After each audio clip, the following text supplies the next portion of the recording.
Hello everyone, welcome back to my channel. I am Pooja और एक बहुत इंपॉर्टेंट एंड इंटरेस्टिंग टॉपिक पे हम डिस्कस करने वाले हैं जो आपके आने वाले हर एक एग्जाम में, चाहे वो एसएससी का एग्जाम हो, आपका भी सीपीओ का एग्जाम भी होने वाला है, इसके अलावा नाबार्ड का पेपर भी होने वाला है।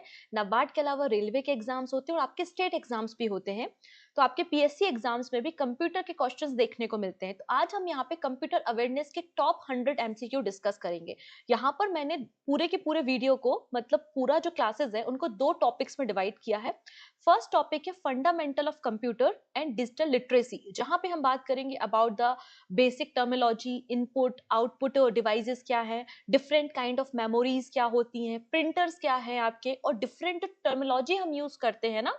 आपकी जो भी हैकिंग से एसोसिएटेड टर्मिनोलॉजीज होती हैं, आपकी फिशिंग होती है, तो उन सारी बातों पे हम डिस्कस करने वाले हैं। दिस इज योर पार्ट 1, जिसमें हम टॉप 100 एमसीक्यू को डिस्कस करेंगे और ग्रेजुअली आप देखेंगे लेवल इंक्रीज होता जाएगा। ठीक है। और वीडियो के एंड में एक क्वेश्चन भी होगा जिसका आंसर आप मुझे कमेंट सेक्शन में दे सकते हैं।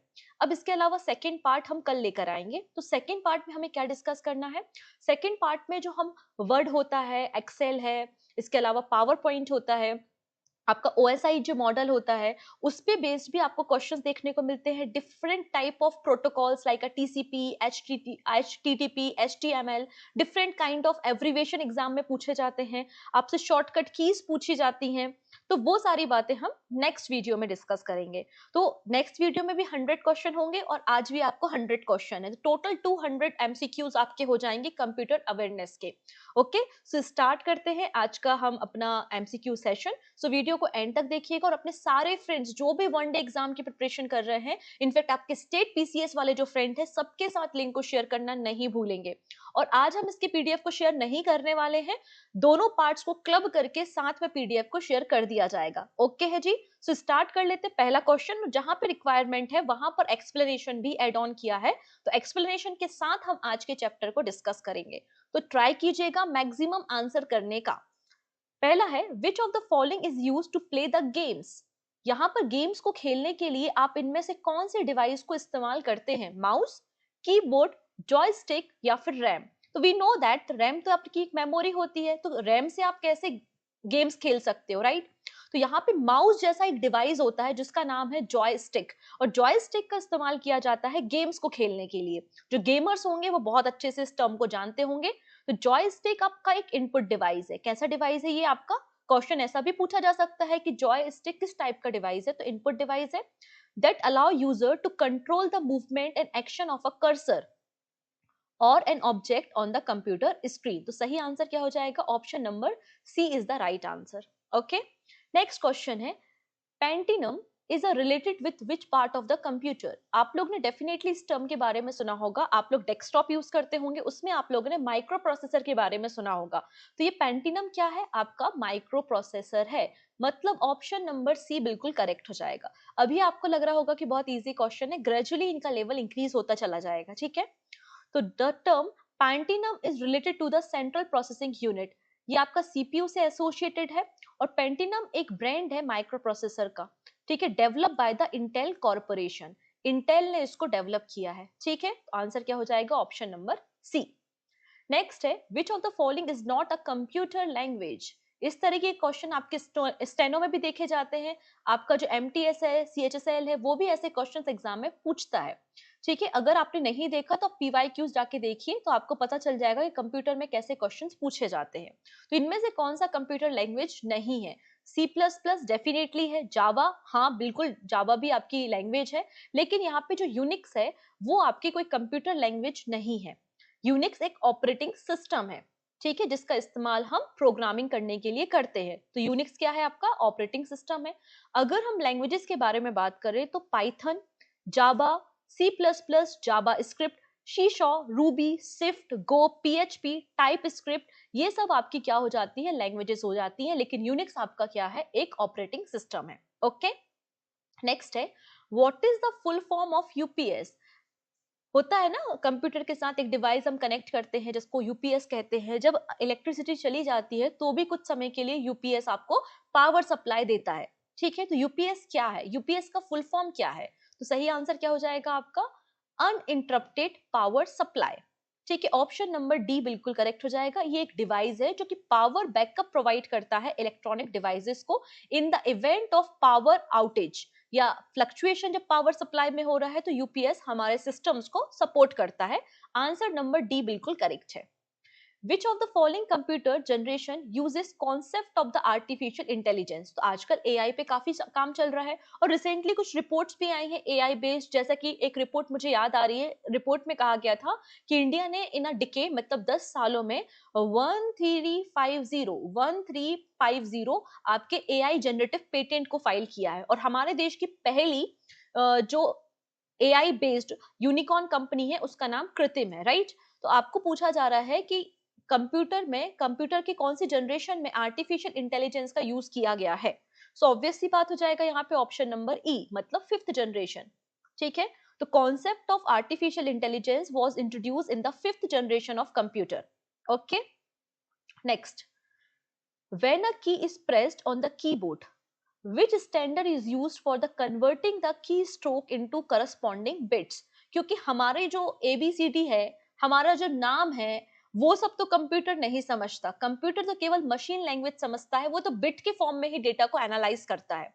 तो पूछा जा रहा है when a key is pressed on the keyboard, जब हम कीबोर्ड में कोई प्रेस करते हैं की को तो वो कन्वर्ट हो जाता है करस्पॉन्डिंग बिट में। उसे हम क्या कहते हैं, उसे हम क्या कहते हैं? तो आप लोगों ने एक टर्म के बारे में सुना होगा जिसको हम आस्की कहते हैं। मतलब क्या है यहाँ पर? आस्की का मतलब है American standard code for information interchange. और ये वाला एब्रीविएशन भी सेवरल टाइम आप देखोगे, कई सारी बार अलग अलग पेपर में पूछा गया है। तो American standard code for information interchange ये आपका आस्की होता है। जब आप कीबोर्ड में कोई बटन को प्रेस करते हो तो वो करस्पॉन्डिंग बिट में कन्वर्ट हो जाती है। नेक्स्ट है which device is used as a standard pointing device in the graphical user environment? यहाँ पर बोला है कि आपका स्टैंडर्ड पॉइंटिंग डिवाइस क्या है जो चीजों को पॉइंट करता है। आंसर हो जाएगा आपका माउस। ठीक है, माउस का इस्तेमाल हम चीजों को पॉइंट करने के लिए करते हैं। एक छोटा सा डिवाइस होता है जिसमें आप इजिली कर्सर को यहाँ से वहां कंप्यूटर स्क्रीन में हिलाकर उसको पॉइंट आउट कर सकते हैं। Which of the following is a valid storage type? इनमें से कौन सा वैलिड स्टोरेज टाइप है? सीपीयू। सीपीयू तो आपका सेंट्रल प्रोसेसिंग यूनिट होता है जो कि आपके प्रोग्राम को एग्जीक्यूट करने में आपकी हेल्प कर रहा है। Keyboard it is a input device जिसकी मदद से आप अपने जो भी इंस्ट्रक्शंस हैं उनको इंसर्ट कर रहे हो कंप्यूटर में। फिर आता है पेन ड्राइव और ट्रैक बॉल। सो यहाँ पर जो पेन ड्राइव है आपको पता है एक प्रकार का स्टोरेज डिवाइस है जिसमें आप अपने डेटा को स्टोर कर सकते हो। एक छोटा सा आपको एक स्टोरेज डिवाइस देखने को मिलता है जिसको हम पेन ड्राइव कहते हैं। ठीक है, तो पेन ड्राइव को हम यूएसबी फ्लैश ड्राइव और थंब ड्राइव के नाम से भी जानते हैं। ये आपका एक पोर्टेबल स्टोरेज डिवाइस है जो कि डेटा स्टोर करने में यूज होता है। टिपिकली आप जो यूएसबी पोर्ट्स होते हैं कंप्यूटर के उसके साथ पेन ड्राइव को कनेक्ट करते हो और इजिली अपने डेटा को अपने फाइल को ट्रांसफर कर लेते हो। ठीक है, ऑप्शन नंबर सी बिल्कुल करेक्ट है। The section of CPU that is responsible for performing mathematical operation. We know that जो आपके सेंट्रल प्रोसेसिंग यूनिट है जिसको कंप्यूटर का ब्रेन भी समटाइम बोला जाता है, इसके आपको तीन पार्ट्स देखने को मिलते हैं। कौन कौन से तीन पार्ट्स होते हैं? एक होती है आपकी मेमोरी यूनिट, एक होती है आपका यहाँ पर कंट्रोल यूनिट और एक होता है आपका एएलयू। तो यहाँ पे सही आंसर क्या हो जाएगा? ऑप्शन नंबर डी एएलयू, जिसका मतलब होता है अर्थमेटिक लॉजिकल यूनिट। और ये रिस्पॉन्सिबल होता है जो भी आप मैथमेटिकल ऑपरेशंस परफॉर्म करते हो वो एएलयू कंडक्ट कराता है, जिसमें एडिशन, सब्सट्रैक्शन, मल्टीप्लिकेशन, डिवीजन ये सारी चीजें इंक्लूड होती हैं। ओके, ऑप्शन डी बिल्कुल करेक्ट है। Any storage device added to the computer beyond the immediately usable main storage is known as। तो यहाँ पर स्टोरेज डिवाइस का नाम पूछा जा रहा है जो हम मेन स्टोरेज डिवाइस के अलावा जब उसको एडिशनल कुछ हम डिवाइसेस कनेक्ट करते हैं स्टोरेज पर्पस के लिए, उसको हमने क्या नाम दिया है? आंसर क्या हो जाएगा आपका? Floppy disk. ठीक है, फ्लॉपी डिस्क एक प्रकार का सेकेंडरी स्टोरेज डिवाइस होता है। तो any storage device added to the computer beyond the immediately usable main storage is known as the secondary storage। तो सेकेंडरी स्टोरेज क्या है? आपका एक प्रकार का स्टोरेज डिवाइस है जो आपकी फाइल को, आपके प्रोग्राम को स्टोर करने का काम करेगा। ठीक है, इसके अलावा आप देखेंगे इसके कई सारे तरीके होते हैं, जैसे कि मेमोरी कार्ड एक प्रकार का सेकेंडरी स्टोरेज डिवाइस ही है। आपके पास कुछ ऑप्टिकल स्टोरेज डिवाइस भी होते हैं जैसे कि सीडी, डीवीडी, ब्लू रे डिस्क, ये सब आपके ऑप्टिकल स्टोरेज डिवाइस है। ऑप्शन नंबर ए बिल्कुल करेक्ट है। Which of the following is not a input device. और ये पता नहीं एसएससी का अपने आप में फेवरेट क्वेश्चन है, वो पूछता है, अक्सर पूछता है इनपुट डिवाइस और आउटपुट डिवाइस से क्वेश्चंस, ठीक है। तो इसमें पूछा गया है कि इनमें से कौन सा इनपुट डिवाइस नहीं है, टच पैड, माउस, प्रिंटर और कीबोर्ड। तो हमको पता है यहाँ पर प्रिंटर एक आउटपुट डिवाइस है, क्योंकि किसी चीज को आप जब प्रिंट बटन पे क्लिक करते हो, कंट्रोल प्लस पी इंसर्ट करते हो, तो वो पेज प्रिंट होता है, तो ये आपका एक आउटपुट डिवाइस होता है प्रिंटर, ठीक है। बाकी आपके सारे इनपुट डिवाइस है। तो printer is not a input device, it is a output device. Input device के बारे में अगर हम बात करते हैं तो keyboard, mouse, touch pad, touch screen, scanner, microphone, webcam और जॉयस्टिक, ये सभी के सभी आपके इनपुट डिवाइस देखने को मिल जाएंगे। सिमिलर अगर आउटपुट डिवाइसेस के बारे में बात करें, जैसे कि मॉनिटर, जिस पे आप चीजें देख रहे हो, डिस्प्ले हो रहा है, तो डिस्प्ले, मॉनिटर, प्रिंटर, आपका स्पीकर, प्रोजेक्टर, हेडफोन्स, प्लॉटर, ये सभी के सभी आपके आउटपुट डिवाइस देखने को मिलते हैं। The program which are permanent as a hardware and store in the ROM, ठीक है, वो कौन सा यहाँ पर डिवाइस है जो कि एक हार्डवेयर डिवाइस है, ठीक है। A program which are as a permanent as a hardware and store in the ROM is known as, इसको क्या बोलते हैं हम, इसको हम फार्मवेयर बोलते हैं, ऑप्शन नंबर सी। अब होता क्या है, जब आप कभी सिस्टम को चालू करते हो, ऑन करते हो, तो उस पे अपने आप एक बूटिंग प्रोसेस होती है, ठीक है। तो यहाँ पर उस टर्म के लिए हम, मतलब जो परमानेंट आपका स्टोरेज है, वो उसको हमने फार्मवेयर कहा है। Firmware is a term for program that are a permanent as a hardware and store in the read only memory, जो परमानेंटली रोम में स्टोर होता है। इसको हम हार्ड सॉफ्टवेयर के नाम से भी जानते हैं, क्योंकि परमानेंटली स्टोर है। इसको हम फार्मवेयर कहते हैं because it is a combination of software and hardware. और सिंपली ये नॉन वोलेटाइल मेमोरी, मतलब रोम में स्टोर होता है, और पावर शटडाउन होने के बाद भी रोम का जो डेटा है वो इरेज नहीं होता, ठीक है। ये बेसिक डिफरेंस आपको आई होप पता होगा कि रैम और रोम दोनों ही हमारे स्टोरेज यूनिट्स होती है, मेमोरी स्टोर होती है। लेकिन रोम जो होता है उसमें आपका ये नॉन वोलेटाइल मेमोरी होती है, मतलब अगर पावर आप ऑफ भी कर देते हो तो भी इसका डेटा इरेज नहीं होता। ऑप्शन नंबर सी बिल्कुल करेक्ट है। Which of the following is invalid type of memory, इनमें से इनवैलिड टाइप कौन सा है, रैम, रोम, पी रैम और ईपी रोम। तो यहाँ पर देखो, रैम रैंडम एक्सेस मेमोरी, रोम रीड ओनली मेमोरी और ईपी रोम मतलब erasable programmable read only memory. But यहाँ पे पी रैम जैसा कुछ नहीं होता, ठीक है। तो ऑप्शन सी यहाँ पे गलत है, ठीक है। अब कुछ बातें हम डिस्कस करने वाले हैं अबाउट द रैम। रैम का मतलब होता है रैंडम एक्सेस मेमोरी, जो कि आपका एक वॉलेटाइल मेमोरी होती है। इस वर्ड को याद रखना कि रैम आपका, ठीक है, जैसे कि आप ऐसा याद कर लो, राम याद रख लो, राम बोलो बोलो बोलो राम बोलो, ठीक है, बोलो राम बोलो, ठीक है, ऐसे याद रख लीजिए। जो रैम होती है वो वोलेटाइल मेमोरी होती है। वोलेटाइल मेमोरी का मतलब ये है कि जब तक सिस्टम ऑन है तब तक सब कुछ बढ़िया है, और जैसे सिस्टम ऑफ होता है तो जो रैम में डेटा होता है वो इरेज हो जाता है, टेम्पररी स्टोरेज होती है ये, ठीक है। तो रैम एक वोलेटाइल मेमोरी है that is use to the temporary store data and program code that the CPU needs to access quickly, ठीक है। रैम को हम यहाँ पर प्राइमरी मेमोरी भी कहते हैं, और यहाँ पर जो भी डेटा स्टोर करते हैं हम उस डेटा को मेजर करते हैं गीगा बाइट्स में, ठीक है। रैम के बाद आता है रोम, ठीक है। रोम एक रीड ओनली मेमोरी है, ये एक आपकी नॉन वोलेटाइल मेमोरी है, ठीक है। नॉन वोलेटाइल मेमोरी का मतलब है इसमें जो भी चीजें लिखी हुई हैं, जो भी सॉफ्टवेयर इंस्टॉल है, जो भी इंस्ट्रक्शंस हैं, वो परमानेंट है। मतलब during the manufacturing of the chip, जब भी माइक्रो प्रोसेसर की चिप की मैन्युफैक्चरिंग हो रही थी, उस समय उसमें जो इंस्ट्रक्शंस लिखे हुए हैं वो परमानेंट है, ठीक है।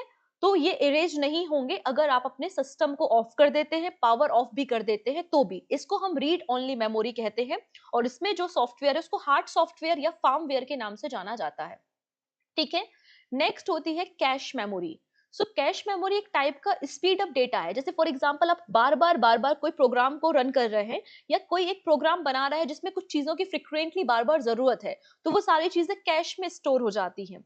तो this is a type of memory that is used to speed up the data process, और ये भी आपका एक प्रकार का टेम्पररी स्टोरेज होता है। जो भी सीपीयू बार बार इंस्ट्रक्शन को फ्रिक्वेंटली यूज कर रहा होता है वो कैश मेमोरी में स्टोर हो जाता है, जिससे हम क्विकली और इजिली उसको एक्सेस कर सके। तो हमारे सिस्टम की स्पीड के लिए, हमारे सिस्टम को स्पीड अप करने के लिए, प्रोग्राम को जल्दी जल्दी एग्जीक्यूट करने के लिए कैश मेमोरी रिस्पॉन्सिबल होती है। नेक्स्ट होता है आपका हार्ड डिस्क ड्राइव, HDD। इसके बारे में भी सुना होगा, ये भी आपकी एक नॉन वोलेटिक मेमोरी है, जो लॉन्ग टर्म डेटा को स्टोर करने के लिए, सॉफ्टवेयर एप्लीकेशन को स्टोर करने के लिए यूज की जाती है, ठीक है। डन इतनी चीजें। चलिए इसके अलावा क्या बोला गया है यहाँ पे, लॉन्ग टर्म स्टोरेज के लिए इसका इस्तेमाल किया जाता है और ये एक मैग्नेटिक हेड के रूप में होती है जो कि डेटा को स्टोर करती है।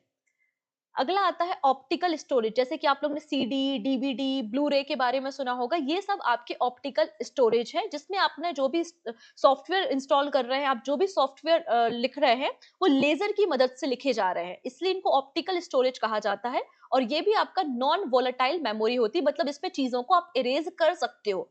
ठीक है। मैग्नेटिक टेप, तो मैग्नेटिक टेप भी एक प्रकार की नॉन वोलेटाइल मेमोरी होती है और इसका इस्तेमाल भी लॉन्ग टर्म डेटा को स्टोर करने के लिए और लार्जर अमाउंट ऑफ डेटा को स्टोर करने के लिए किया जाता है। ठीक है, इतनी चीजें। It uses magnetic tape to store the data and it is commonly use for the backup and the archival purpose. Done. तो ये हमारी कुछ टाइप्स है मेमोरी के। चलिए नेक्स्ट है C language were used in blank generation of computer. तो आप लोगों की जो सी लैंग्वेज है वो पहली बार कौन से जनरेशन की कंप्यूटर में यूज हुई थी, पहला, दूसरा, तीसरा या पांचवा, कौन से जनरेशन का था? तो अभी हमने देखा कि 5th जनरेशन में तो हम एआई का यूज करने लगे हैं। ठीक है। आपको बताना सी लैंग्वेज का इस्तेमाल सबसे पहले हमने कब किया था, तो आंसर हो जाएगा आपका option number C, 3rd generation का कंप्यूटर। तो जो 3rd जनरेशन की कंप्यूटर है उसमें हमने आईसी, आईसी मतलब होता है इंटीग्रेटेड सर्किट, जो कि सिलिकॉन का इस्तेमाल यहाँ पे आईसी बनाने में किया जाता है। ठीक है। तो आईसी का इस्तेमाल हमने शुरू कर दिया था आपके 3rd जनरेशन के कंप्यूटर में, जिससे 3rd जनरेशन की जो कंप्यूटर है उनकी साइज स्मॉल हो गई थी और वो सिस्टम भी बड़े फास्ट हो गए थे। क्लियर है। और यहाँ पे सी लैंग्वेज का इस्तेमाल भी हमने 3rd जनरेशन के सिस्टम्स में किया है। ऑप्शन सी बिल्कुल करेक्ट है। Which of the following if not OS, यहाँ पे सॉरी, यहाँ पे आपका ओएस ऑपरेटिंग सिस्टम कौन सा नहीं है? Simple, Android, Mac, Microsoft Office and Linux. इनमें से लाइनक्स कौन सा आपका ऑपरेटिंग सिस्टम नहीं है? तो माइक्रोसॉफ्ट ऑफिस कोई आपका ऑपरेटिंग सिस्टम तो नहीं है। आपका जो पावर पॉइंट है, एक्सेल है, वर्ड है, ये सारे प्रोडक्ट आपको ऑफर करने का काम माइक्रोसॉफ्ट ऑफिस करता है, लेकिन ये कोई ऑपरेटिंग सिस्टम तो नहीं है। Option C. तो Microsoft Office is a suite of productivity application जिसमें वर्ड, एक्सेल, पावर पॉइंट और अदर एप्लीकेशंस होते हैं।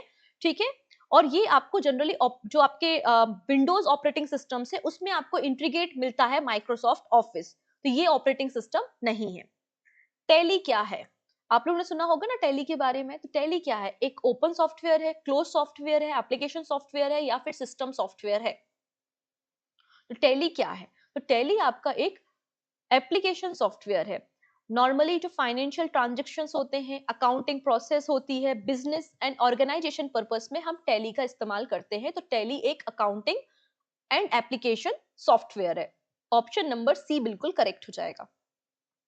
VLSI is used in blank generation of the computer.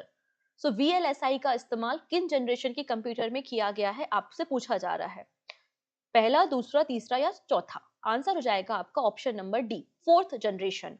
VLSI का फुल फॉर्म भी इंपॉर्टेंट होता है, very large scale integration. Very large scale integration जिसमें हमने क्या किया, एक सिंगल चिप में बहुत सारे ट्रांजिस्टर को, बहुत सारे डिवाइसेस को इंटीग्रेट कर दिया। ठीक है।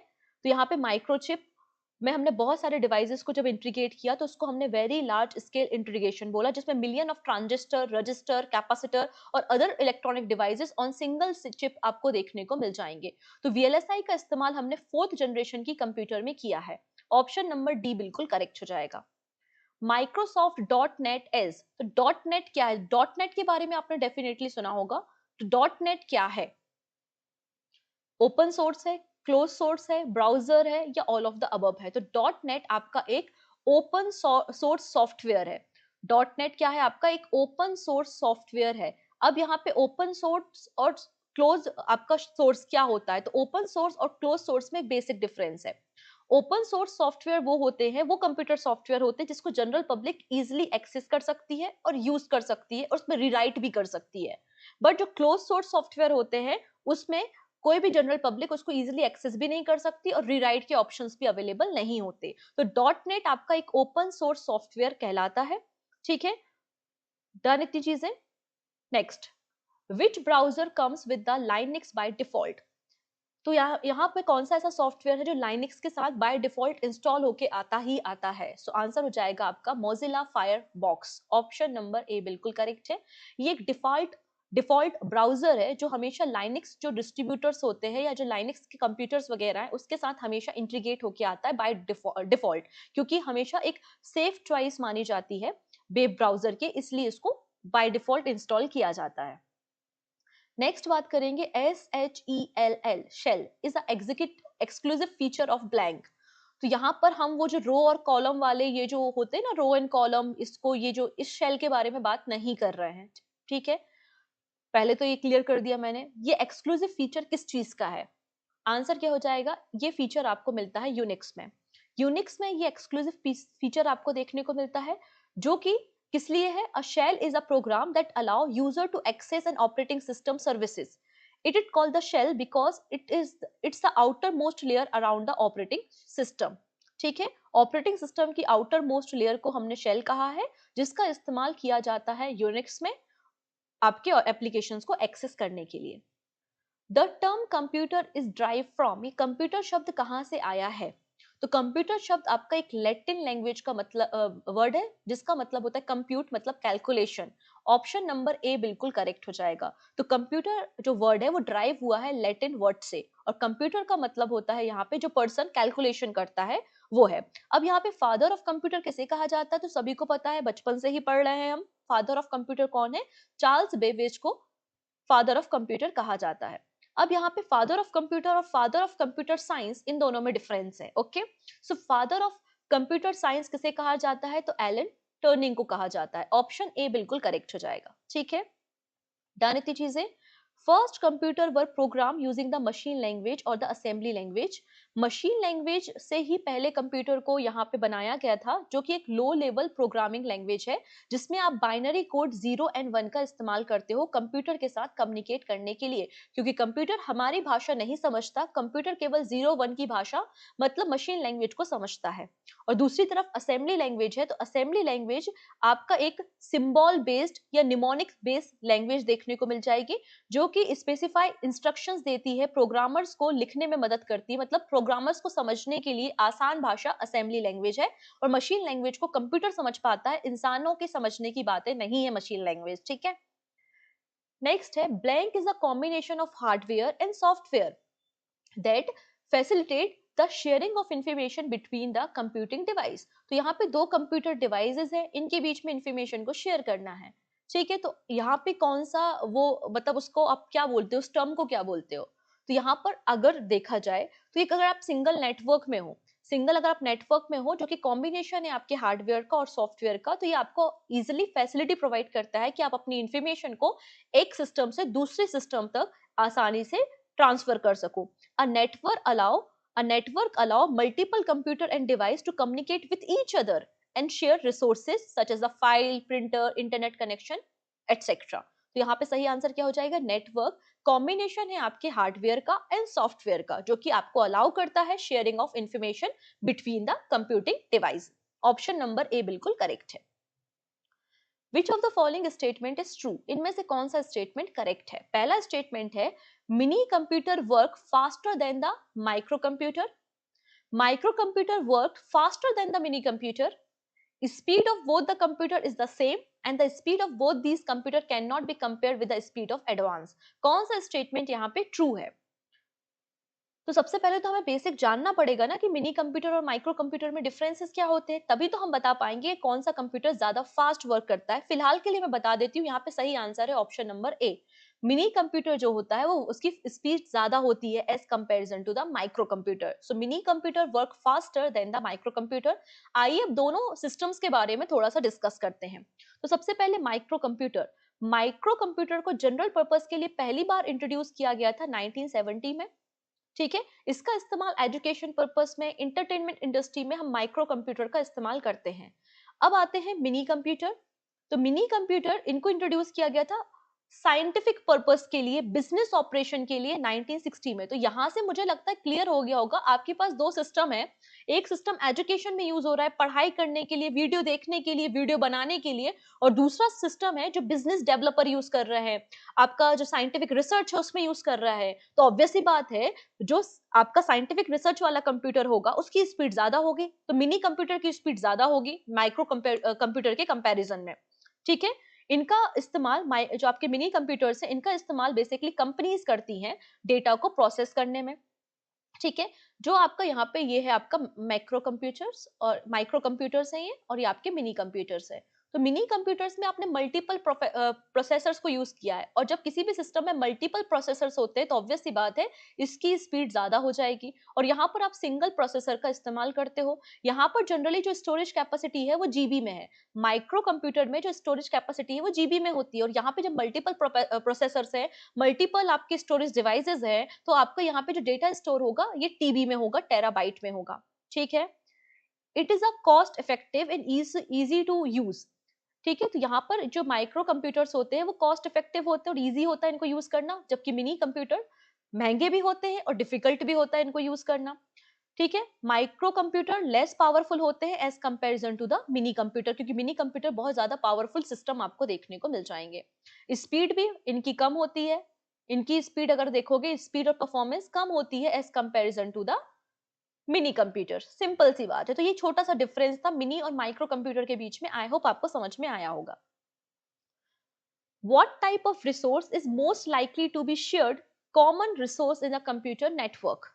तो ऐसी कौन सी चीज है जो कंप्यूटर नेटवर्क में, मतलब 2 4 5 6 कंप्यूटर आपने रखे हुए हैं और उनके बीच में एक कॉमन डिवाइस हम शेयर कर पा रहे हैं? कौन सा डिवाइस है? तो हम प्रिंटर को शेयर कर लेते हैं ना, ऐसा तो है नहीं कि एक ऑफिस में हर एक सिस्टम के साथ एक प्रिंटर लगा हो, एक ही प्रिंटर होगा जिसको यहाँ पे आउटपुट देना है, आप दे सकता है। तो printer is the right answer, option number ए। ठीक है, तो प्रिंटर एक ऐसा डिवाइस है जो कि कंप्यूटर नेटवर्क में मोस्ट ऑफ द कंप्यूटर के द्वारा इजीली एक्सेस किया जा सकता है। विच device is required for internet connection? Internet connection के लिए इनमें से कौन से डिवाइस की जरूरत है? तो यार जॉयस्टिक से तो हम गेम खेल रहे थे।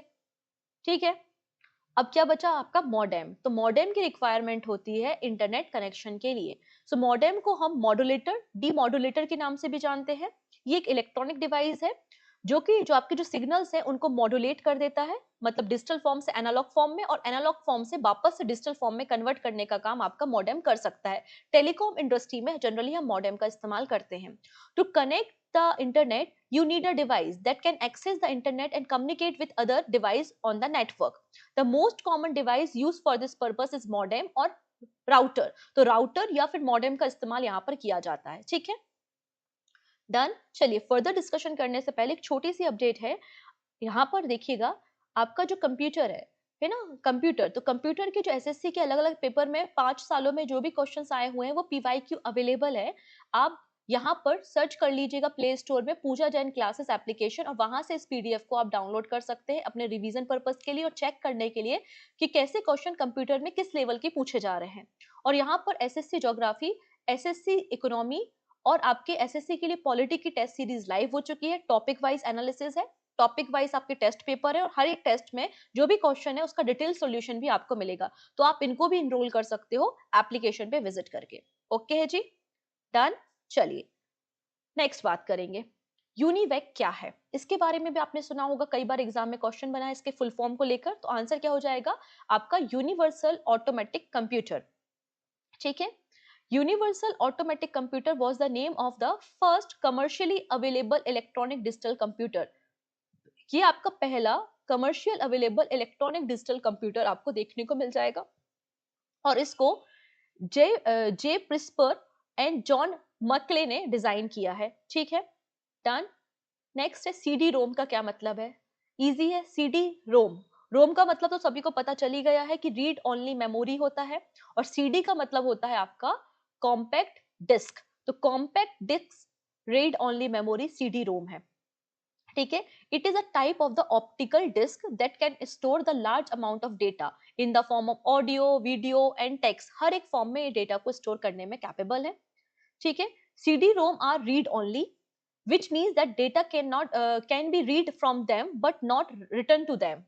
इसमें आप लिख नहीं सकते, नया इंस्ट्रक्शन नहीं डाल सकते, केवल ये रीड ओनली मेमोरी पे काम करता है। ठीक है, इतनी चीजें। चलो नेक्स्ट, VGA क्या है?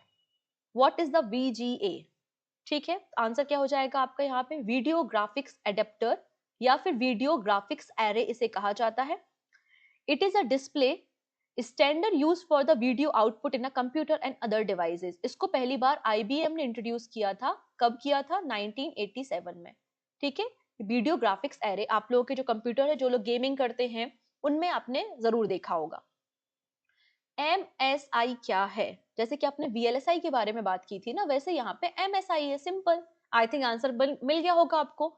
M का मतलब हो जाएगा मीडियम, और SI का क्या मतलब है? Scale integrated circuit. तो मीडियम स्केल इंटीग्रेटेड सर्किट आपका MSI होता है, ठीक है।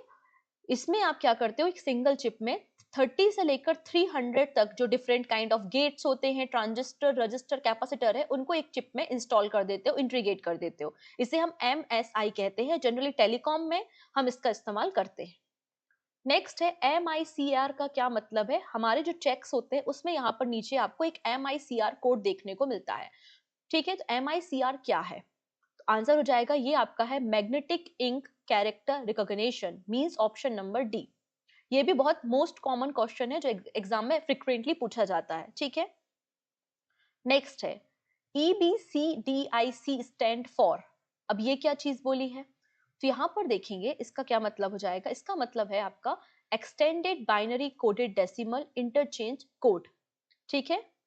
इसको IBM ने डेवलप किया था 1960 में, और इसका इस्तेमाल जो मेन फ्रेम कंप्यूटर, जो बड़े बड़े कंप्यूटर होते हैं, एक एक कमरे में रखे रहते हैं, बहुत प्रोसेसिंग करने के लिए इसका इस्तेमाल किया जाता है।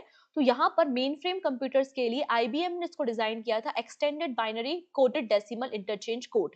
अब यहाँ पे अगर हम कंप्यूटर के क्लासिफिकेशन के बारे में बात करें तो बाय साइज हमने कंप्यूटर को 4 क्लास में डिवाइड किया। सबसे बड़े होते हैं सुपर कंप्यूटर, जैसे कि परम परम हमारा सुपर कंप्यूटर है, प्रत्यूष हमारा सुपर कंप्यूटर है, ठीक है। तो सुपर कंप्यूटर के बाद आते हैं आपके mainframe computer, then mini computer आते हैं, और फिर सबसे छोटे होते हैं माइक्रो कंप्यूटर। जो आपके लैपटॉप वगैरह हम घर में यूज करते हैं ना, वो आपके माइक्रो कंप्यूटर की कैटेगरी में मिल जाएंगे। अगर हम बाय पर्पस देखेंगे तो बाय पर्पस 2 प्रकार के कंप्यूटर होते हैं, एक जनरल पर्पस कंप्यूटर है और एक स्पेशल पर्पस है, जो पर्टिकुलर किसी एप्लीकेशन के लिए, पर्टिकुलर किसी पर्पस के लिए, लाइक वेदर फोरकास्टिंग करनी है, इस तरीके से डिजाइन किए जाते हैं, उनको हम स्पेशल पर्पस कहते हैं। बाय टाइप, तो बाय टाइप भी 3 प्रकार के कंप्यूटर होते हैं, एक होते हैं एनालॉग कंप्यूटर, एक होते हैं डिजिटल कंप्यूटर, और एक होते हैं हाइब्रिड कंप्यूटर। जैसे कि आजकल आप इसको ऐसा समझ लीजिए जैसे कि हमारी वॉचेज हैं, तो watches is a kind of digital computer, आप इसको कंसिडर कर सकते हो, ठीक है। तो इस तरीके से 3 प्रकार के आपके यहाँ पे कंप्यूटर भी होते हैं। डन। चलिए अब बात करते हैं, junk email is also called. कई बार होता है ना, अलग अलग कंपनीज के मार्केटिंग के, अगर आपने कहीं कुछ सब्सक्राइब कर लिया तो वहां के मैसेजेस आते रहते हैं, वो आपके सब क्या कहलाते हैं? स्पैम कहलाते हैं। तो जंक ईमेल को हम क्या कहते हैं? स्पैम कहते हैं। ऑप्शन नंबर ए बिल्कुल करेक्ट है। हैकर्स क्या होते हैं? हैकर क्या है? सभी को पता है यार, जो हमारे कंप्यूटर से चोरी करे। चोरी क्या करेंगे? हमारे पासवर्ड को करेंगे, हमारी पर्सनल इंफॉर्मेशन को चोरी करेंगे, उसको ही तो हम हैकर कहेंगे। तो हैकर कौन होते हैं? हैकर है break into other people's computer. Break into other people's computer, ये हैकर कहलाते हैं। तो हैकर क्या है? इंडिविजुअल या ग्रुप ऑफ पर्सन हो सकता है जो हमारे कंप्यूटर को यूज करे, अनएथोराइज एक्सेस करे कंप्यूटर सिस्टम को या नेटवर्क को, और जो हमारी सम स्पेशल या आपकी जो प्राइवेट इंफॉर्मेशन है, सेंसिटिव डेटा है, उसको डैमेज करे या उसको स्टील या चोरी करने का काम करे, उसको हम हैकर्स बोलते हैं, ठीक है।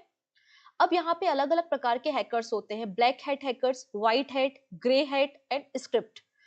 अब यहाँ पे इनको समझते हैं। तो ब्लैक हैट हैकर्स क्या है? मतलब हम तो हैकिंग सीख ही रहे हैं कि हमें तो बैंक लूटना है ठीक है। जो पर्पसली यहाँ पे लोगों को डैमेज करते हैं, लोगों के डेटा को चोरी करते हैं, डिवाइसेस को डैमेज करते हैं, ठीक है, और कमिट करते हैं फ्रॉड्स, उनको हम ब्लैक हैट हैकर्स कहते हैं, ठीक है। जिनका तो पर्पस है, जो अपनी स्किल को डेवलप ही इसलिए कर रहे हैं कि मुझे तो चोरी करनी है। व्हाइट हैट हैकर्स क्या होते हैं? तो व्हाइट हैट हैकर्स, जैसे कि अगर बात करो पुलिस डिपार्टमेंट, तो पुलिस डिपार्टमेंट पे हमको हैकर्स की जरूरत पड़ती है, या साइबर फ्रॉड से बचने के लिए हमको लोगों की जरूरत पड़ती है। मतलब जो यहाँ पे बेनिफिशियल पर्पस के लिए हैकिंग करते हैं, या फिर जो एथिकल हैकर्स होते हैं, उनको हम व्हाइट हैट हैकर्स कहते हैं। अब ग्रे हेड क्या होता है? तो ब्लैक और व्हाइट के बीच में आता है ग्रे। मतलब जो काम अच्छा करना चाहते हैं लेकिन वो कई बार गलत काम कर देते हैं। तो these hacker are somewhere in between black head and the white head hackers. They may use their skill to identify vulnerability, but they may also exploit them for the personal gain. And script kiddies, ये इनको हम क्या कहते हैं? Script बनी भी कहते हैं। ये किस टाइप के हैकर्स हैं? जिनको कुछ आता करता नहीं है अभी नए नए हैकर्स की दुनिया में आए हैं, और जो प्री रिटर्न स्क्रिप्ट है उसको यूज करते हैं साइबर अटैक करने के लिए। That's it. डन। नेक्स्ट है, a computer can not boot if it does not have the. Booting समझते हो ना, जब कंप्यूटर को चालू करते हैं तो उसी प्रोसेस को हम बूट करना कहते हैं। तो कंप्यूटर को जब आप बूट कर रहे हो तो कौन-सा इसमें से हमें मतलब इफ मतलब नहीं होगा तो हम इसको एग्ज़ीक्यूट नहीं कर पाएँगे। तो ऑब्वियस सी बात है यार, कंपाइलर, असेंबलर की ज़रूरत तो है नहीं, क्योंकि अभी तो हम सिस्टम को केवल बूट कर रहे हैं। हमें ज़रूरत है यहाँ पे ऑपरेटिंग सिस्टम की। विदाउट ऑपरेटिंग सिस्टम क्या क कंप्यूटर बूट हो सकता है? आंसर है नो। तो necessary component to start up such as a power supply की ज़रूरत है, सीपीयू और ऑपरेटिंग सिस्टम की रिक्वायरमेंट होती है for the boot process. The amount of vertical space between line of text in a document is called, बात समझ में आई? Vertical space between line of text. आपने ये लाइन लिखी है, यहाँ पर आपको ये जो स्पेस दिख रही है इसको क्या बोलते हो? लाइन स्पेसिंग बोलते हो ना, सिंपल। तो लाइन स्पेसिंग इनको कहा जाता है। ठीक है, चलो next. Office lens which are scattered geographically on the large scale can be connected by the use। अब फॉर एग्जाम्पल यहाँ पर कोई एक बिजनेसमैन है और एक फॉर एग्जांपल बेंगलुरु में वो काम करता है, तो बेंगलुरु में उसकी बहुत सारी ब्रांचेस हैं। बेंगलुरु में उसकी बहुत सारी ब्रांचेस है, कोई बिजनेसमैन है और अपनी अपनी ब्रांचेस में ये लैन मतलब लोकल एरिया नेटवर्क से काम कर रहा है। अब इन सभी के सभी लोकल एरिया नेटवर्क को अगर कनेक्ट करना है तो किससे कनेक्ट करोगे आप इनको? इनको कनेक्ट किया जाएगा WAN से। ठीक है, ऑप्शन नंबर डी बिल्कुल करेक्ट हो जाएगा। ठीक है, वाइड एरिया नेटवर्क। नेक्स्ट है blank represent raw fact whereas blank is data made meaningful. तो यहाँ पर देखो वही बात है, ये जो डेटा और इन्फॉर्मेशन का डिफरेंस बताया है। तो जो रॉ फैक्ट आप कलेक्ट करते हो वो डेटा होती है, और उसको अगर हम प्रॉपरली यूटिलाइज करें और डेटा को अगर हम मीनिंगफुल कन्वर्ट कर दे तो वो आपकी इन्फॉर्मेशन कहलाती है। तो डेटा और इन्फॉर्मेशन में अंतर होता है। ऑप्शन बी बिल्कुल करेक्ट है। Which programming language are classified as a low level language? इनमें से कौन सी लो लेवल लैंग्वेज है? तो हमको सभी को पता है कि जो मशीन लैंग्वेज होती है, असेंबली लैंग्वेज होती है, ये सभी आपकी लो लेवल लैंग्वेज होती हैं। तो ऑप्शन नंबर डी बिल्कुल करेक्ट हो जाएगा। ठीक है, मशीन लैंग्वेज और असेंबली लैंग्वेज आपकी जो है वो लो लेवल लैंग्वेज की कैटेगरी में आती है। ठीक है, they are closely tied to the hardware and provide fine grained control over the system resource। A normal CD-ROM usually can store up to the blank data। अभी waste Bengal का कोई paper हुआ था तब ये क्वेश्चन था, मैंने देखा था जब मैं इस क्वेश्चन को बना रही थी, तब मैंने PYQ में क्वेश्चन देखा था। सो यहाँ पे जो नॉर्मल CD-ROM है उसका यूजुअली स्टोरेज कितना होता है, कितने डेटा को स्टोर करती है? तो आंसर हो जाएगा आपका 700 MB और approximately equal to the 680 MB आपको देखने को मिल जाएगा मेगाबाइट। ठीक है, बीसीडी क्या है? अरे यार ये तो बहुत इजी है। बीसीडी क्या है? बीसीडी का मतलब होता है बाइनरी कोडेड डेसिमल।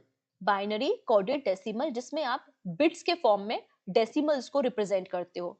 ठीक है, अब यहाँ पे क्वेश्चंस पूछे जाते हैं, स्पेशली जेई इस तरीके के क्वेश्चंस को जनरली पूछ लेता है। और जेई क्या, दूसरे एग्जाम अभी पीएससी ने भी पूछा था कुछ समय पहले।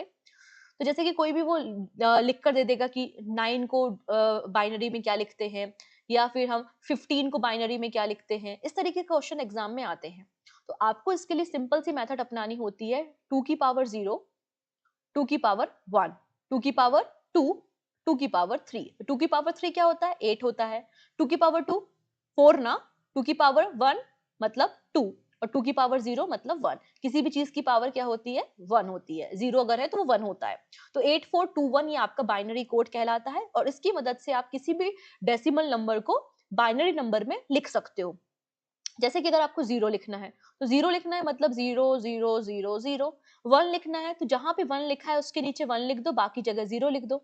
अब 2 लिखना है, यहाँ पे 0 है, ये 1 है। अब आपको 2 लिखना है तो 2 कैसे लिखोगे? जहां पर 2 लिखा है, जहां पे 2 लिखा है वहां पर 1 लिख दो, बाकी जगह 0 0 हो गया।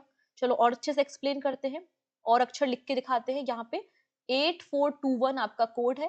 फॉर एग्जाम्पल मैंने बोल दिया कि 10 लिखना है, तो हमें पता है कि 10 कैसे लिखोगे। 10 होता है 8 + 2 = 10। 8 के नीचे 1 लिख दो, 2 के नीचे 1 लिख दो और ये 0। तो यहाँ पे 1010 ये 10 हो जाएगा। तो अगर डेसिमल 10 है तो डेसिमल को बाइनरी में हमने कन्वर्ट कर लिया 1010। ठीक है, फॉर एग्जाम्पल आपसे पूछ लिया जाए कि 15 लिखिए, 15, तो 15 कैसे लिखोगे? 8 + 4 12 होता है, 12 + 2 14 और 14 + 1 क्या हो गया आपका 15। मतलब हमें सबके नीचे 1 लिखना पड़ेगा 15 करने के लिए। तो 1 1 1 1 आपका 15 हो जाता है। फॉर एग्जाम्पल आपसे बोल दिया 13 लिखो, 13 कैसे लिखोगे? तो 8 और 4 12 होते हैं और 12 में अगर 1 जोड़ दिया जाए तो 13 हो जाएगा ना। तो 8 के नीचे 1 लिख दीजिए, 4 के नीचे 1 लिख दीजिए और 1 के नीचे 1 लिख दीजिए, तो 1101 1101 ये आपका 13 हो जाएगा। अब आप पूछेंगे मैडम अगर पूछ लिया 16 लिखो या पूछ लिया 25 लिखो तो हम क्या करेंगे? कुछ ज्यादा मेहनत मत करना। यहाँ पर ये 2 की पावर 0 था, ये 2 की पावर 1 था, 2 की पावर 2 था, 2 की पावर 3 था, 2 की पावर 4 ले लो तो ये क्या हो जाएगा 16। अब तो लिख लोगे ना, अब आसानी से लिख लोगे 25 भी, ठीक है? क्लियर? तो 25 को क्या लिखेंगे आप मुझे बताओगे कमेंट सेक्शन में। 25 को बाइनरी में हम क्या रिप्रेजेंट करेंगे आप मुझे बताएंगे कमेंट सेक्शन में। क्लियर है ये? चलो, ये पहला क्वेश्चन हो गया आज का, ठीक है? नेक्स्ट है फॉर्टन इज। फॉर्टन क्या है? तो फॉर्टन का मतलब होता है आपका फॉर्मूला ट्रांसलेशन, ठीक है, जो कि एक हाई लेवल प्रोग्रामिंग लैंग्वेज है। तो फॉर्टन आपकी एक हाई लेवल प्रोग्रामिंग लैंग्वेज आपको देखने को मिल जाएगी, ठीक है। इसको साइंटिफिक रिसर्च और इंजीनियरिंग के लिए बनाया गया था आईबीएम ने, और आईबीएम में किसने बनाया था यहाँ पे आप देखेंगे, जॉन बैकस, इन्होंने फॉर्टन को बनाया है। नेक्स्ट है सेकेंड जनरेशन कंप्यूटर वर डेवलपिंग ड्यूरिंग। तो यहाँ पे सेकेंड जनरेशन कंप्यूटर को किस दौर में डेवलप किया गया है, वो समय कौन सा है? तो ये समय जो है वो आपको देखने को मिल जाएगा ऑप्शन नंबर बी, जब एमपी का फॉर्मेशन हो रहा था 1956 में, तब ये सेकेंड जनरेशन कंप्यूटर बन रहे थे, ठीक है, मैंने तो ऐसा याद रखा था। एमपी, ऑप्शन नंबर बी यहाँ पे बिल्कुल करेक्ट हो जाएगा। चलिए अब यहाँ पर देखिएगा ड्यूरेशन मेंशन है, आपके 5 जनरेशन के कंप्यूटर है। पहले ऐसे बड़े बड़े कंप्यूटर हुआ करते थे और आजकल ये छोटे छोटे से कंप्यूटर आपको देखने को मिलते हैं। तो पहली जनरेशन जो है उसका समय 1940 से लेकर 1956 के बीच का है। सेकेंड जो है वो 1956 से लेकर 1964 के आसपास का समय है। थर्ड जनरेशन 1964 से लेकर 1971 का है। फोर्थ जनरेशन जब पाकिस्तान और इंडिया की वॉर हो रही थी, बांग्लादेश का लिबरेशन हो रहा था, तभी आपको देखने को मिलेगा। और अभी भी हम फोर्थ जनरेशन पे काम कर रहे हैं और फिफ्थ जनरेशन पे भी पैरेलली काम कर रहे हैं, ठीक है। अब यहाँ पे एक और चीज बहुत इंपॉर्टेंट, जो फर्स्ट जनरेशन के कंप्यूटर थे बहुत बड़े बड़े थे, एक एक कमरे में आते थे, उसमें हम वैक्यूम ट्यूब का इस्तेमाल करते थे। जब सेकेंड जनरेशन पे आए तो हमने ट्रांजिस्टर का इस्तेमाल करना शुरू कर दिया। जब हम थर्ड जनरेशन पे आए तो हमने आईसी पे पहुंच गए, अब हम आईसी यूज करने लगे थे। फोर्थ जनरेशन पे हमने वीएलएसआई टेक्नोलॉजी, वीएलएसआई का इस्तेमाल किया, माइक्रो प्रोसेसर का इस्तेमाल किया, और फिफ्थ जनरेशन में हम एआई का इस्तेमाल कर रहे हैं। तो ये भी बड़े इंपॉर्टेंट क्वेश्चन होते हैं, इनको भी याद रखना है, ठीक है। चलिए नेक्स्ट है, which of the following device can be sued to directly image printed text। तो यहाँ पर जो आपके इमेज है, मतलब आपके जो टेक्स्ट है इन द फॉर्म ऑफ इमेज, उनको प्रिंट करने में या उनको रीड करने में कौन से डिवाइस का इस्तेमाल किया जाता है? आंसर हो जाता है आपका ओसीआर। ओसीआर, ठीक है। तो ये अगर ओसीआर डिवाइस आप अपने सिस्टम में है, ठीक है, तो आप कोई भी इमेज है उसको भी आप टेक्स्ट के फॉर्म में कन्वर्ट कर सकते हैं। तो ओसीआर का मतलब है ऑप्टिकल कैरेक्टर रिकॉग्निशन। ये ओसीआर जो टेक्नोलॉजी है ये इजिली कन्वर्ट कर सकती है हैंड रिटन टेक्स्ट को मशीन रीडेबल टेक्स्ट में। नेक्स्ट है the output quality of printer is measured by. अब ये जो प्रिंटर होते हैं, आप प्रिंटर जब परचेस करने जाएंगे तो आप उसकी कौन सी क्वालिटी देखेंगे कि क्वालिटी क्या है प्रिंटर की। तो यहाँ पर हमारे जो प्रिंटर डॉट पर इंच या डॉट पर इंच जो होता है टर्म, वो यूज किया जाता है प्रिंटर की क्वालिटी के लिए।